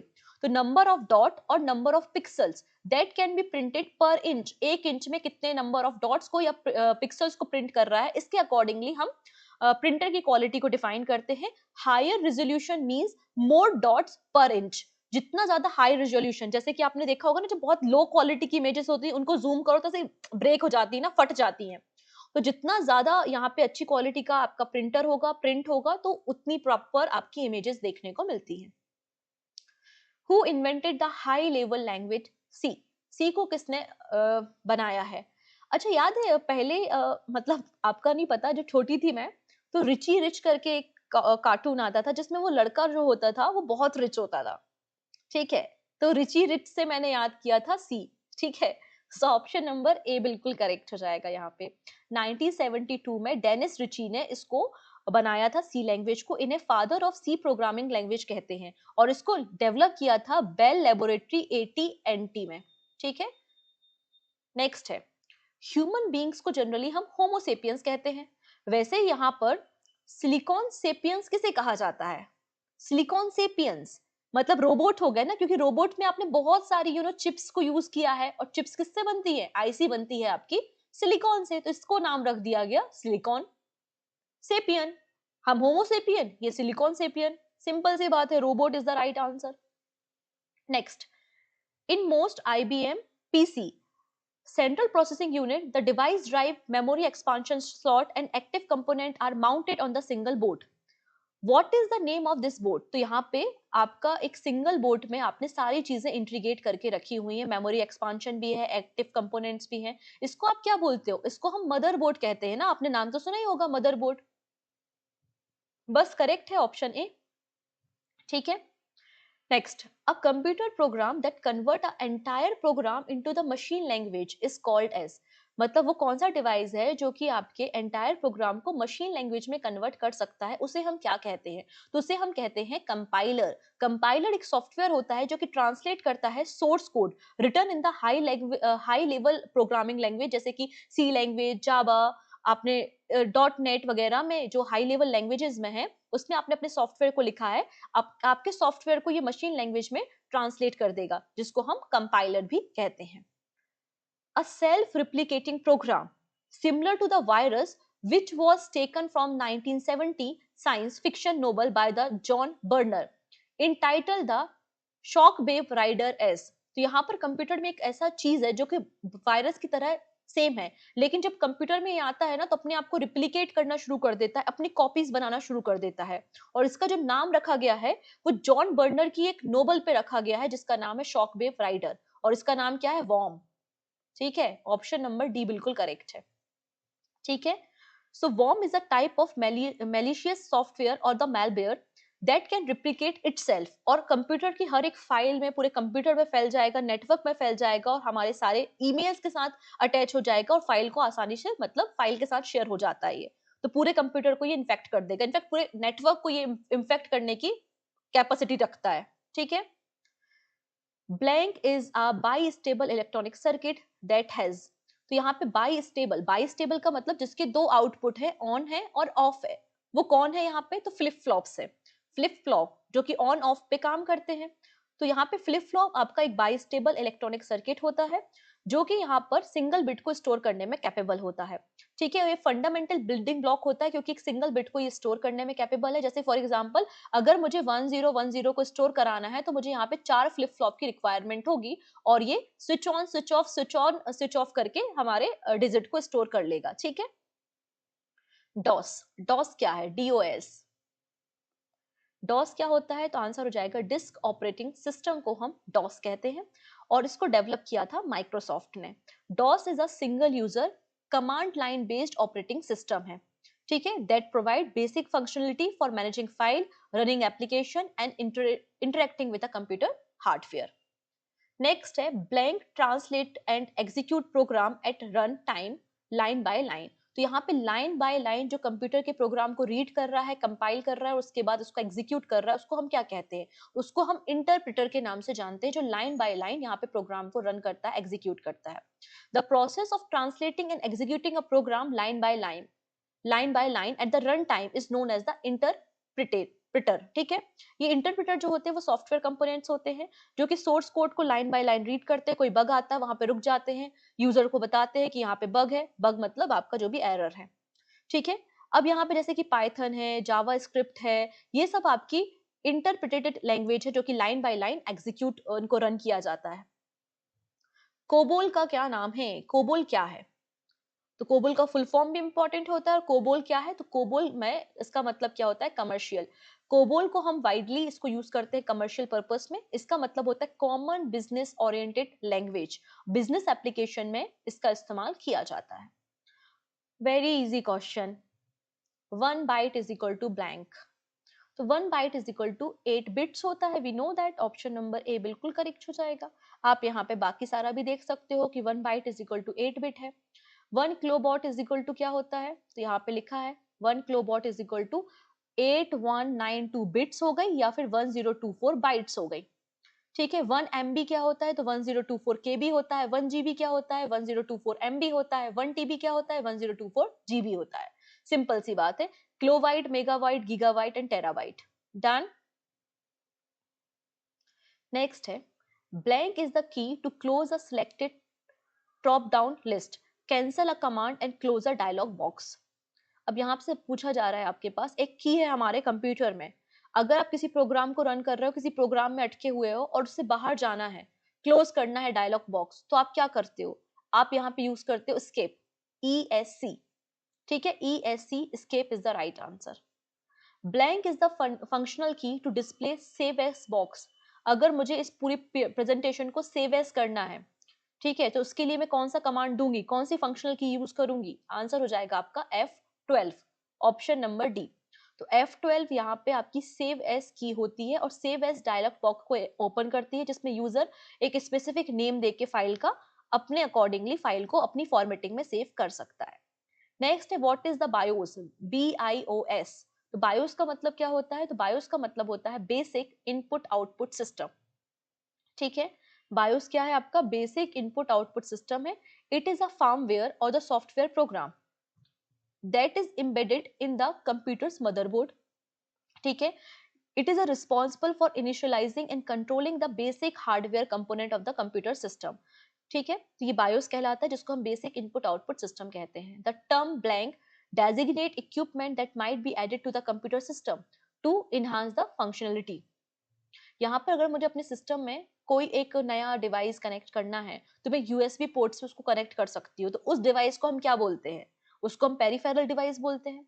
जैसे कि पेन ड्राइव अटैच कर दी, तो वो आपका क्या हो जाएगा? पेरिफेरल डिवाइस हो जाएगा, मतलब ऑप्शन नंबर डी। अब यहाँ पे कुछ एग्जांपल है पेरिफेरल डिवाइसेस की, जैसे कि इनपुट डिवाइस। आप यहाँ पे होता है ना, जैसे कि लैपटॉप है, लैपटॉप पे जो लोग काम करते हैं, अब उनको माउस नहीं, आपको कीबोर्ड से काम करना पसंद है, तो आप कीबोर्ड को अटैच कर सकते हो, माउस को आप अटैच कर सकते हो, स्कैनर, माइक्रोफोन, वेबकैम, ये सभी आपके इनपुट पेरिफेरल डिवाइस हैं। सिमिलर आउटपुट पेरिफेरल डिवाइस भी होते हैं कि monitor, printer, speaker, handset. Storage devices आपकी हार्ड ड्राइव होती हैं, आपकी फ्लैश ड्राइव होती हैं, आपका जो पेन ड्राइव होता है, वो सब आपके स्टोरेज डिवाइस होते हैं। फिर कम्युनिकेशन डिवाइसेस जैसे कि मोडेम, राउटर, ब्लूटूथ, इनको भी आप कनेक्ट कर सकते हो। एक्सपांशन कार्ड जैसे कि ग्राफिक्स कार्ड होता है, नेटवर्क कार्ड, साउंड कार्ड को एड ऑन किया जा सकता है। फिर इसके अलावा अदर स्पेसिफिक भी पेरिफेरल डिवाइस होते हैं, जैसे कि बार कोड आपने अटैच कर लिया, फिंगरप्रिंट स्कैनर, जब आधार वेरिफिकेशन के लिए जाते हैं, केवाईसी कराने जाते हैं, तो आपने देखा होगा ना कंप्यूटर के साथ फिंगरप्रिंट स्कैनर अटैच होता है। तो ये सभी आपकी जो एक्स्ट्रा एडिशनल डिवाइसेस हैं, वो आपके पेरिफेरल डिवाइसेस होते हैं। नेक्स्ट है blank is a computer software design to operate the computer hardware and to provide platform for running application software.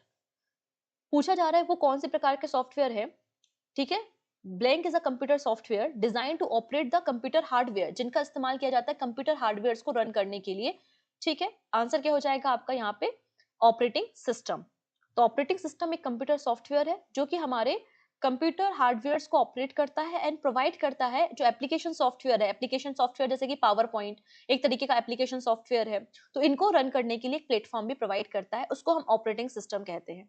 ठीक है, और ऑपरेटिंग सिस्टम जो होता है वो हार्डवेयर और सॉफ्टवेयर को आपस में कनेक्ट करने का काम भी करता है। ऑप्शन नंबर डी बिल्कुल करेक्ट है।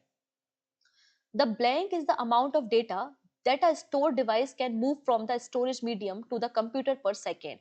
बेसिकली यहाँ पे डेटा के बारे में बात किया जा रहा है कि यहाँ पे कुछ अमाउंट ऑफ डेटा है जो एक स्टोरेज डिवाइस से हम दूसरे स्टोरेज डिवाइस में या कंप्यूटर में ट्रांसफर कर रहा है पर सेकेंड में, उसको हम क्या कहते हैं? उसको हम क्या कहेंगे? ट्रांसफर रेट कहेंगे ना। ऑप्शन सी बिल्कुल करेक्ट हो जाएगा, डेटा ट्रांसफर रेट। जैसे कि आप लोगों ने सुना होगा, पूछते हैं ना इंटरनेट की स्पीड क्या है, तो हम बोलते हैं कि यार केबीपीएस में है, एमबीपीएस में है। तो ये जो बिट्स पर सेकेंड है, यही आपकी क्या कहलाती है? फाइल ट्रांसफर करने की स्पीड कहलाती है। तो सबसे पहले हम बात करेंगे फाइल साइज। तो फाइल साइज सबसे छोटी होती है बिट। सिंगल बिट मतलब 0 या 1 को आप बिट बोलते हो, 0 या 1 को आप क्या बोलते हो? बिट बोलते हो। अगर 4 बिट्स को मिला दिया जाए तो बनता है 1 निबल, और अगर 8 बिट्स को मिला दिया जाए, 8 बिट्स या फिर 2 निबल को मिला दिया जाए तो बनता है 1 बाइट। बाइट के बाद आता है किलोबाइट, फिर megabyte, gigabyte, terabyte, petabyte, exabyte, zetta और योटाबाइट आपको देखने को मिल जाएगा। ठीक है, ये तो फाइल साइज हो गई। अब बात करते हैं डेटा ट्रांसफर स्पीड। तो यहाँ पे डेटा ट्रांसफर स्पीड को हम बिट पर सेकेंड में मेजर करते हैं या फिर बाइट पर सेकेंड में इसको मेजर किया जाता है। सबसे छोटी जो यूनिट होती है वो बिट्स पर सेकेंड होती है। ठीक है, तो यहाँ पे वही लिखा है कि यहाँ पे अगर बात की जाए बाइट्स पर सेकेंड, तो 1 byte per second is equal to 8 bits per second. फिर किलोबाइट पर सेकेंड, जिसको आप केबीपीएस के नाम से जानते हो ना, kbps मतलब 1 kbps का मतलब है 1024 बाइट पर सेकेंड से आपका डेटा ट्रांसफर हो रहा है। फिर अगर हम बात करते हैं 1 MB के बारे में, मतलब यहाँ पे जो 1 Mbps डेटा ट्रांसफर हो रहा है इसको हम क्या बोलते हैं 1024 kbps बोलते हैं। तो जैसे कि आपका यहाँ पर आप लोग देखे थे अभी कन्वर्जन बताया था, सिमिलर यहाँ पर भी कन्वर्जन होता है, ठीक है।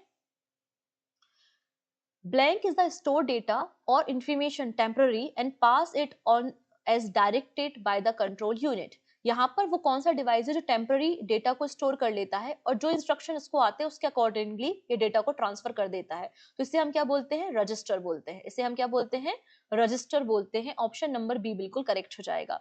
तो रजिस्टर एक स्मॉल और हाई स्पीड मेमोरी डिवाइस होता है जो सीपीयू का जो भी इंस्ट्रक्शन है या डेटा है उसको स्टोर करता है और जो भी इंस्ट्रक्शंस आते हैं उसको तुरंत पास ऑन कर देता है, ठीक है। नेक्स्ट है, a blank is an additional set of command that the computer display after you make a selection from the main menu. For example आप लोग ने वर्ड फाइल ओपन की है, ऊपर लिखा होता है ना फाइल लिखा है, फिर उसके बाद आपके यहाँ पे फॉर एग्जाम्पल व्यू लिखा है, रिव्यू लिखा है, लिखा होता है ना, आप लोग जब ऊपर फाइल ओपन करते हो होम पेज लिखा होता है, ये आपका मेन मेन्यू हो गया। सो मेन मेन्यू पे क्लिक करते हो तो क्या आता है, आपका सब मेन्यू क्लिक होते हैं ना, उसी के बारे में बात हो रही है। ऑप्शन क्या हो जाएगा आपका, सब मेन्यू। तो सब मेन्यू आपकी जो एडिशनल जो फाइल के अंदर चीजें होंगी, ठीक है, जैसे कि कट कॉपी पेस्ट अंडो रीडो, तो ये सब आपका सब मेन्यू कहलाता है। Computer manipulate data in many ways and this manipulation is called, यहाँ पे कंप्यूटर कई तरीके से डेटा को मैनिपुलेट कर देता है, उसको हम क्या कहते हैं, उसको हम प्रोसेसिंग कहते हैं, डेटा प्रोसेसिंग के नाम से उसको जाना जाता है। तो computer manipulate data in a various way and the manipulation is the generally refer to the data processing, ठीक है। चलिए, डेटा को यूजफुल इंफॉर्मेशन में कन्वर्ट करने का काम भी डेटा प्रोसेसिंग ही कहलाता है। The ability to recover and read deleted और damage file from a criminal's computer is example of a law enforcement speciality called.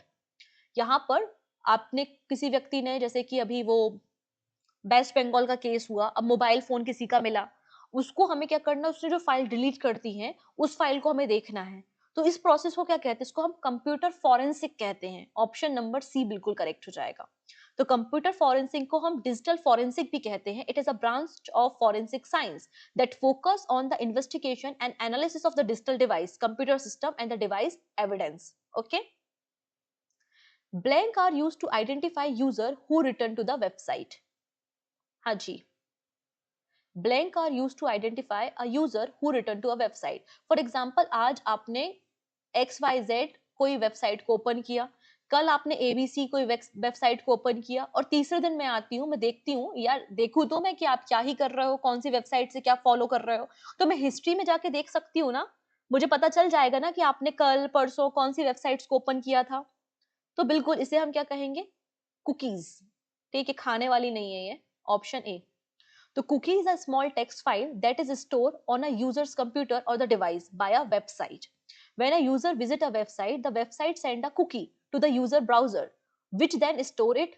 और जब next time user similar website पे विजिट करेगा तो ब्राउजर को पता चल जाएगा और उसके अकॉर्डिंगली वो आपको डेटा बताएगा, ठीक है।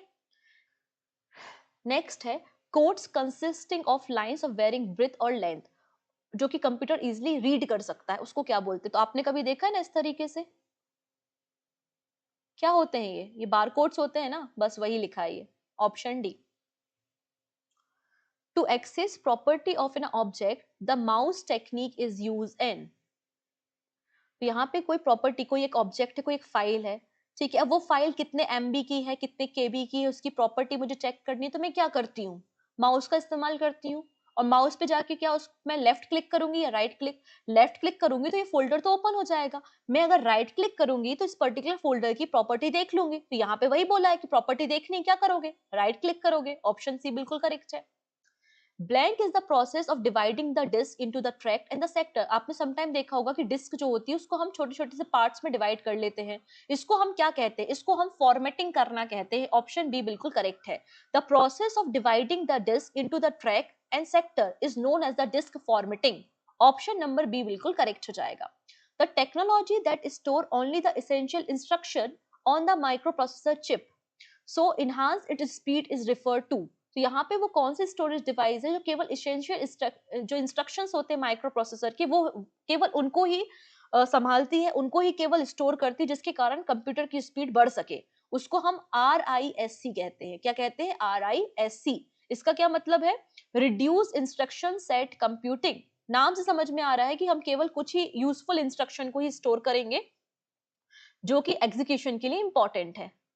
नेक्स्ट है ASCII is coding system that provide. यहाँ पर ये कितने कैरेक्टर्स को प्रोवाइड करता है? तो आंसर हो जाएगा आपका 128 डिफरेंट कैरेक्टर। तो यहाँ पर आपको 7 बिट बाइनरी कोड मिलता है, इस जो कि अपर केस और लोअर केस में आपको लेटर्स मिलते हैं, डिजिट्स मिलते हैं, डिजिट के अलावा पंक्चुएशन मार्क्स मिलते हैं। तो टोटल 0 से लेकर 127 कैरेक्टर्स होते हैं, मतलब टोटल 128 डिफरेंट कैरेक्टर्स आपको मिल जाएंगे ASCII में। नेक्स्ट है when a computer is switch on the booting process perform. इसको क्या कहा जाता है? इसको पावर ऑन सेल्फ टेस्ट कहा जाता है, ऑप्शन बी। तो जब भी हम कंप्यूटर को स्विच ऑन करते हैं तो बूटिंग प्रोसेस स्टार्ट हो जाती है, जिसमें कई सारे टास्क परफॉर्म होने लगते हैं। इसके लिए पावर सप्लाई की जरूरत होती है, इसके लिए ऑपरेटिंग सिस्टम की रिक्वायरमेंट होती है, और जो पहली प्रोसेस होती है उसको हम पावर ऑन सेल्फ टेस्ट कहते हैं, जिसमें जो भी आपके हार्ड सॉफ्टवेयर है, जिसको हम फार्मवेयर कहते हैं, जिनको हम बायोस कहते हैं, वो टिपिकली मदरबोर्ड में स्टोर होते हैं, तो उनकी पहले स्टेप में बूटिंग होती है। The common name of the crime of stealing password is. तो कोई व्यक्ति आपके जो पासवर्ड को चोरी कर रहा है उस क्राइम को क्या कहा जाता है? तो इस क्राइम को बोला जाता है आपका spoofing. Option number C is the right answer. Okay, next है collecting personal information and effectively posing an another device is known as the crime of. तो आपने मेरे सिस्टम से पर्सनल इंफॉर्मेशन को लिया और उसको दूसरे डिवाइस में जाके भेज दिया, इसको क्या बोलोगे? इसको हम बोलते हैं आइडेंटिटी थेफ्ट। ठीक है, अब इसके अलावा कुछ और टर्म्स भी यूज होते हैं। आप लोगों ने सुना होगा एक फिशिंग। अभी फिशिंग क्या होता है? तो इसमें बेसिकली ईमेल के जरिए इसका इस्तेमाल किया जाता है। ईमेल, आपके एसएमएस या फिर फेक जो वेबसाइट्स होती हैं उसके जरिए आपको यहाँ पे ट्रैक किया जाता है। तो इसमें आपको सेंड कर रहे हैं ईमेल, क्रिएट कर रहे हैं फेक वेबसाइट, जिसमें आप वहां पे जा रहे हैं, आप उसको क्लिक कर रहे हैं। जब आप उसको क्लिक कर रहे हैं तो आपकी जो यूजफुल इंफॉर्मेशन है, पासवर्ड्स है, क्रेडिट कार्ड नंबर है, उसको ये हैकर्स अपने पास ले ले रहे हैं। तो इसको हम क्या कहेंगे? फिशिंग कहेंगे। एक और वर्ड होता है जिसका नाम होता है स्किमिंग। स्किमिंग क्या होता है? Illegally obtain credit card information by using device. जैसे कि आप एटीएम में गए, पॉइंट ऑफ सेल टर्मिनल पे गए, एटीएम पे ऑलरेडी कोई बैठा है, आपने इंसर्ट किया अपना डेबिट कार्ड और आपने पासवर्ड वगैरह एंटर किया और उसने उस इंफॉर्मेशन को कैप्चर कर लिया।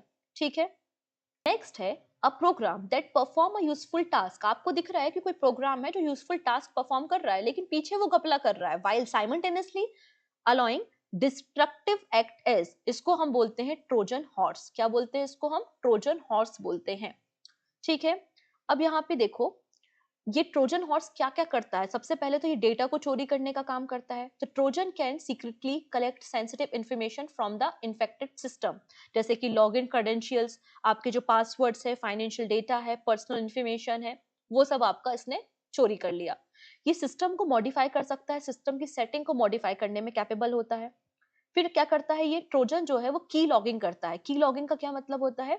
की लॉगिंग का मतलब है कि आपके जो क्रेडिट कार्ड की इंफॉर्मेशन है, आपकी जो पासवर्ड है, जो सेंसिटिव इंफॉर्मेशन है, उसको इसने क्या कर लिया? रिकॉर्ड कर लिया। क्योंकि इसने क्या किया? की लॉगर को आपके सिस्टम में इंस्टॉल कर दिया।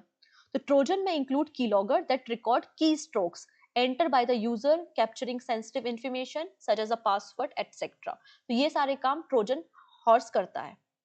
नेक्स्ट है an internationally disruptive program that spread from the program to program और from a disk to disk is known as the. ऐसा वो कौन सी चीज है जो कि प्रोग्राम टू प्रोग्राम, मैंने एक प्रोग्राम बनाया, आपको शेयर किया, एक डिस्क में से दूसरे डिस्क में चला गया, इसको क्या बोलते हैं? तो इसको तो हम क्या बोलते हैं? वायरस बोलते हैं ना। वायरस ऐसे तो file to file, program to program फैल जाते हैं। ऑप्शन नंबर बी बिल्कुल करेक्ट हो जाएगा।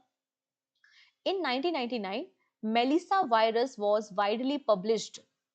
यहाँ पे देखो मेलिसा वायरस बना था 1999 में, और ये ईमेल के जरिए दूसरों के सिस्टम में एंट्री करता था। ऑप्शन ए बिल्कुल करेक्ट हो जाएगा। ठीक है, यहाँ पे एक एग्जॉटिक डांसर थी फ्लोरिडा में, उनके डांसर के नाम पे इस वायरस का नाम मेलिसा वायरस रखा था, जो ईमेल के जरिए यूजर्स के सिस्टम को डिस्टर्ब करता था, और इसको बनाया था डेविड एल स्मिथ ने। What type of virus users uses computer host to reproduce itself? अभी हमने देखा कंप्यूटर को इसने होस्ट बना लिया, अपने आप को रिप्लिकेट कर रहा है। कौन है भाई ये? वॉर्म है। Option number B is the right answer. What is the name of application program that gather user information and send it to the someone through the internet? ठीक है, इसने क्या किया, आपका एक एप्लीकेशन प्रोग्राम है जिसने आपका इंफॉर्मेशन को चोरी किया और इंफॉर्मेशन को उसके बाद क्या कर रहा है, थ्रू द इंटरनेट इसको सेंड कर रहा है किसी और को। इसको हम क्या कहते हैं, स्पाई बॉट कहते हैं। स्पाई बॉट जो कि एक तरीके का की लॉगर ही है, ठीक है। तो की लॉगर या स्पाई बॉट कहते हैं, इसको स्पाई वेयर भी कहते हैं। ये स्पाई वेयर क्या होता है, एक टाइप का मैलिशियस सॉफ्टवेयर होता है जो कि आपके यूजर की जो इंफॉर्मेशन है उसको कैप्चर करता है, उसके नॉलेज विदाउट देयर नॉलेज और कंसेंट, और इसको इंटरनेट के जरिए किसी और को भेज देता है, ठीक है। नेक्स्ट है हार्डवेयर और software design to guard against unauthorized access to the computer network is known as. हम लोग एंटीवायरस डालते हैं ना, जिसको हम लोग क्या बोलते हैं, फायरवॉल बोलते हैं, फायरवॉल। ऑप्शन नंबर बी बिल्कुल करेक्ट हो जाएगा। Blank refer to the electronic trespassing और द क्रिमिनल हैकिंग। किसे हम ट्रेस पासिंग और द क्रिमिनल हैकिंग के नाम से जानते हैं, वो कौन सा टर्म है, इसको हम बोलते हैं क्रैकिंग। सो क्रैकिंग क्या करता है, तो क्रैकिंग क्या करता है, जो हमारे कंप्यूटर की सिक्योरिटी है उसको बाईपास कर लेता है, ठीक है। तो cracking refer to act of breaking और bypassing the security measure of the computer system, software और नेटवर्क विथ मैलिशियस इंटेंट। और यहाँ पे जो अनऑथोराइज एक्सेस है हमारे प्रोटेक्टेड सिस्टम का वो कर लेता है, इसको हम क्रैकिंग करना कहते हैं, ओके। स्नोबॉल क्या है, स्नोबॉल क्या है आपसे पूछा जा रहा है, क्या ये ऑपरेटिंग सिस्टम है, क्या ये HLL हाई लेवल लैंग्वेज है, सॉफ्टवेयर है, या सर्च इंजन है। तो स्नोबॉल आपको मिलता है एक हाई लेवल प्रोग्रामिंग लैंग्वेज, इसको स्नोबॉल कहा जाता है। इसको मार्टिन रिचर्ड ने बनाया था 1960 में, ठीक है। Cathode ray tube is a form of, cathode ray tube किसका फॉर्म है, तो पुरानी जो आपकी टीवी आती थी ब्लैक एंड व्हाइट टीवी, तो आप लोग ने अपने घरों में अगर वो टीवी देखी तो उसमें आप लोग ने कैथोड रे ट्यूब को देखा होगा, जिसमें एक इलेक्ट्रॉनिक गन होती है जो कि फ्लोरोसेंट स्क्रीन पे पड़ती है, इलेक्ट्रॉन को छोड़ती है और स्क्रीन विजिबल होती है, तो मॉनिटर भी बोला जाता है इसको। Option number C, option number C. आजकल तो LCD और LED यूज होने लगी है, पहले कैथोड रे ट्यूब का इस्तेमाल किया जाता था। ट्रैक बॉल इज, ये ट्रैक बॉल है, जैसे कि माउस की तरह ही दिखाई दे रहा है। और ये ट्रैक बॉल क्या होता है, आपका एक इनपुट डिवाइस होता है जो कि कंप्यूटर स्क्रीन में कर्सर की मूवमेंट को कंट्रोल करने का काम करता है, ठीक है। Notebook, laptop, palm, handheld computer are coming under the category of blank computer. तो इनको क्या कहते हैं, इनको पोर्टेबल कंप्यूटर कहते हैं, आसानी से एक जगह से दूसरी जगह आप इनको ले जा सकते हो। ऑप्शन सी बिल्कुल करेक्ट हो जाएगा। नेक्स्ट है, blank printer is the cheapest in the term of price and the operating cost।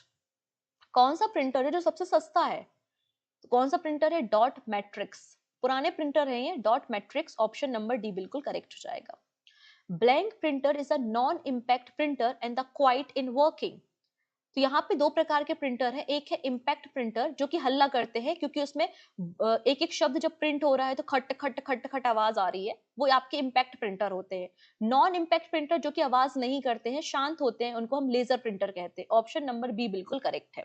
तो लेजर प्रिंटर जो है वो यूजुअली लेजर टेक्नोलॉजी का यूज करता है to produce the high quality of print, ठीक है। और ये आपके नॉन इम्पैक्ट प्रिंटर होते हैं because does not physically stick to the paper to create a image. Generally ये लेजर बीम का इस्तेमाल करते हैं, जबकि आपके जो डॉट मैट्रिक प्रिंटर्स होते हैं वो फिजिकल इम्पैक्ट मैकेनिज्म को यूज करते हैं, जिसके कारण आवाज भी आती है, क्वाइट नहीं होते। तो क्वाइटली वर्क करने वाले जो प्रिंटर है वो लेजर प्रिंटर होते हैं। नेक्स्ट है डेजी बील, ड्रम, चेन, ये सब क्या है, तो ये सब भी तो आपके प्रिंटर के ही टाइप्स है। ऑप्शन नंबर सी बिल्कुल करेक्ट हो जाएगा। ये सब प्रिंटर के टाइप्स आपको देखने को मिल जाएंगे। And this is your question of the day, जिसका आंसर आप मुझे कमेंट सेक्शन में देने वाले हैं, ठीक है। ये क्वेश्चन आपको रोम मतलब रीड ओनली मेमोरी से पूछा गया है, ठीक है। आज के लिए इतना ही रखते हैं, जिसका नेक्स्ट वीडियो होगा उसमें हम शॉर्टकट की पे बेस्ड क्वेश्चंस को करेंगे, OSI मॉडल पे बेस्ड क्वेश्चंस को डिस्कस करेंगे, जहां से एग्जाम में प्रश्न आते हैं। यहाँ से भी आते हैं, ये बेसिक और फंडामेंटल है, और वहां से भी आते हैं, दोनों पार्ट्स इंपॉर्टेंट है आप लोगों के लिए। तो आई होप आज का पार्ट आपने एंजॉय किया होगा। नेक्स्ट वीडियो जल्दी ही आपके लिए लेकर आएंगे, और फिर दोनों पार्ट्स की जो भी PDF है उनको क्लब करके आपको प्रोवाइड कर दिया जाएगा, ठीक है। सो दोनों क्वेश्चंस के आंसर आप मुझे कमेंट सेक्शन में देना। आई होप आपको अच्छा लगा होगा वीडियो, तो प्लीज इसको शेयर करना अपने फ्रेंड्स के साथ। एंड पहली बार आ रहे हो तो सब्सक्राइब कर लेना, जिससे अपकमिंग क्लासेस की नोटिफिकेशन आपको मिल सके। So take care and bye bye.